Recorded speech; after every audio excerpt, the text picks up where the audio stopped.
Michael and I met with his dad that morning at 8 o'clock. He was already busy and had been at work for more than an hour. His construction supervisor was just leaving in his pickup truck as I walked up to his simple, small, and tidy home. Mike met me at the door. "Dad's on the phone, and he said to wait on the back porch," Mike said as he opened the door. The old wooden floor creaked as I stepped across the threshold of this aging house. There was a cheap mat just inside the door. That mat was there to hide the years of wear from countless footsteps that the floor had supported. Although clean, it needed to be replaced. I felt claustrophobic as I entered the narrow living room, which was filled with old, musty, overstuffed furniture that today would be collector's items. Sitting on the couch were two women, a little older than my mom. Across from the women sat a man in workman's clothes. They smiled as Mike and I walked past them, heading for the kitchen, which led to the porch that overlooked the backyard. I smiled back shyly.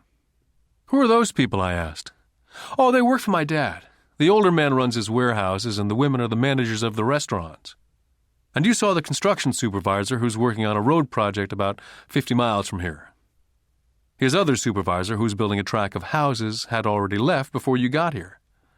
"Does this go on all the time?" I asked. "Not always, but quite often," said Mike, smiling as he pulled up a chair to sit down next to me. "I asked him if he'd teach us to make money," Mike said. "Oh? And what did he say to that?" I asked with cautious curiosity. "Well, he had a funny look on his face at first, and then he said he would make us an offer." "Oh," I said, rocking my chair back against the wall. I sat there perched on two rear legs of the chair. Mike did the same thing. Suddenly, Mike's dad burst through the rickety screen door and onto the porch. Mike and I jumped to our feet, not out of respect, but because we were startled. "Ready, boys?" Mike's dad asked, as he pulled up a chair to sit down with us. We nodded our heads as we pulled our chairs away from the wall to sit in front of him. He was a big man, about 6 feet tall and 200 pounds.